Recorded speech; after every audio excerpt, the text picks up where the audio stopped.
that the idea of India is stronger than the Indian, and the idea of Pakistan is weaker than the Pakistani.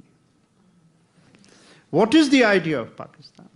Pakistan was created around a notion which has absolutely no relevance and no past. It was built around an idea that a religion could be sufficient as the basis of nationalism. And more specifically, that Islam could be sufficient as a basis for nationalism. You know, today it's easy for us to understand what democracy is all about. We've had 6 decades of experience, but in the 1930s, who knew what this animal democracy would become? Europe was producing Hitler out of democracy. It was producing Mussolini out of democracy. These were their contemporaries, mind you. This is what the news they were reading, that this is what the vote had produced. So who knew what this strange democracy as we know it today did not exist? In France, the women did not have the vote till 49. In fact, it was the Imams of Deoband who stood up against Jinnah and said that where in the history of Islam have you discovered this notion that religion can be the basis of nationalism? Islam is a brotherhood, it is not a nationhood. All I'm trying to say is that there is no record, no basis. As Maulana Azad pointed out very effectively, he says, well, if religion was sufficient as the basis of nationalism, why would there be 22 Arab countries? They have religion in common, they have language in common. Language is actually a far more relevant basis for nationalism. Whole of Europe is, after all, has been created on the basis of linguistic nationalism. So, this argument was there, but alas, in 1937, actually the argument for Pakistan began, I think, on a rational basis, as a search for the security of Muslims in a post-British dispensation, which is perfectly rational.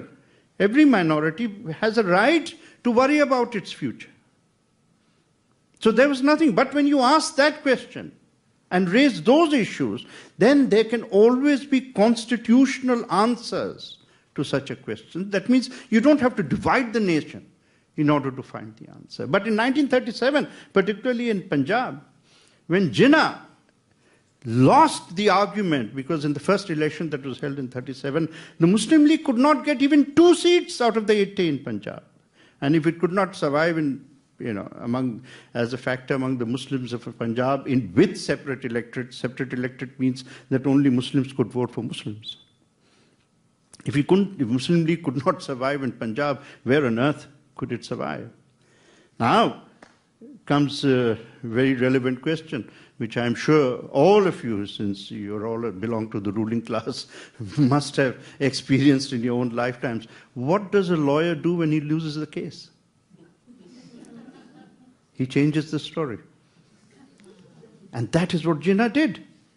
After 1937, he shifted the story and picked up a strand from the public discourse of the times, shifted the story from the security of Muslims, that means the danger to Muslims, and shifted to Islam in danger.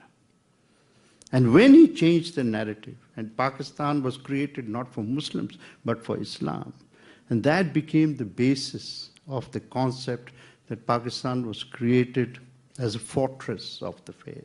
Pakistan is the first nation to have been created for a faith rather than for a people. I just would like to complete, since I did mention the idea of Pakistan, and I said, so what makes India different? What is the idea of India? The idea of India is a tremendously brave idea, particularly given the context and the times in which it was framed. It was framed, our constitution was ready by 1950. And by 1950, what was our record? 3 years of violence, war, absolutely shattered nations. The psychology of Indians was devastated by partition. And then the physical damage, the physical I mean, the physical damage is too small. I mean, to tape it a word. Destruction, devastation that it caused, particularly along Punjab. Millions dead in the most barbaric civil wars that are possible.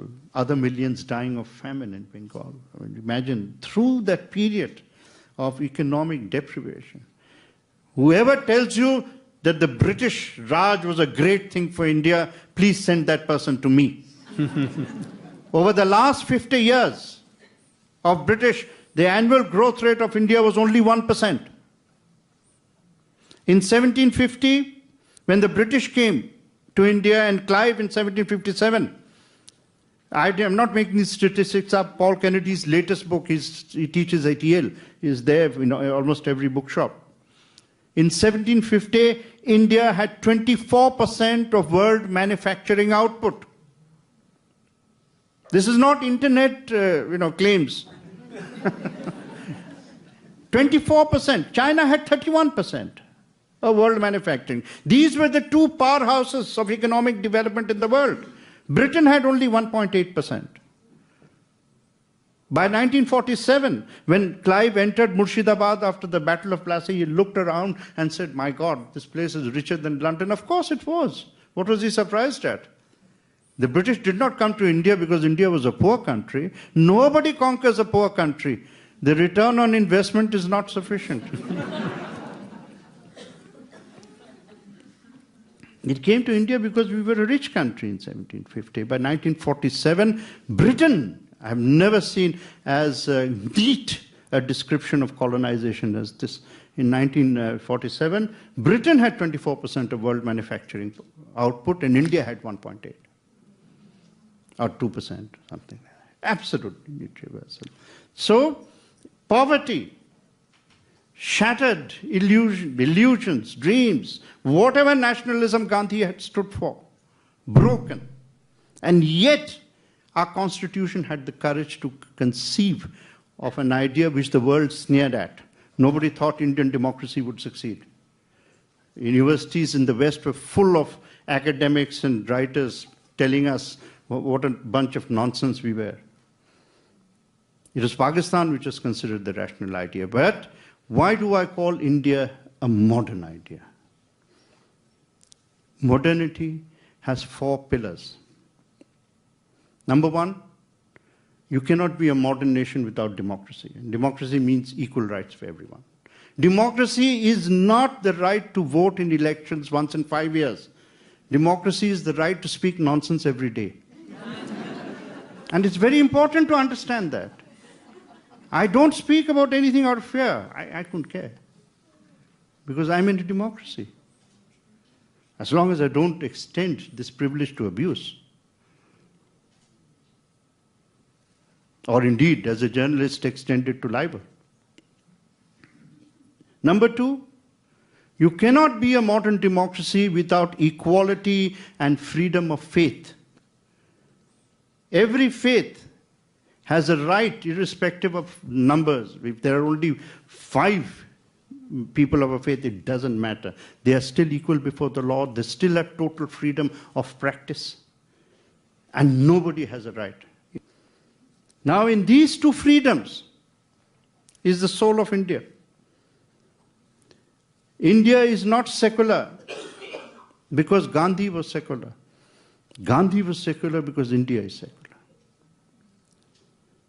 And within these 2 freedoms, I often compare India and China. China is a success story, but it is not a modern nation. It doesn't have these 2 freedoms.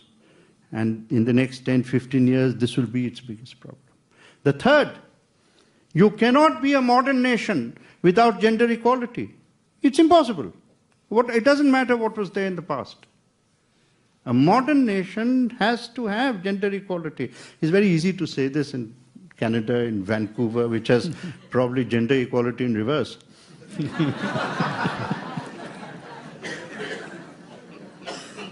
But I'm proud that, the important for me is to say it as I did a few weeks ago when I was asked to address the annual conference of imams and mullahs in India by the largest organization of Deoband. And they also knew what they were doing when they invited me to make this keynote speech. And I also knew what I was doing. And I went and said, and I will use Urdu, I said, keep PK, anyway, I said, all right, it's, I know what officially you say, but if you don't treat the girl child as an equal, the way you treat the boy child, I said, forget the 21st century, nobody will invite you to the 19th century. It's true.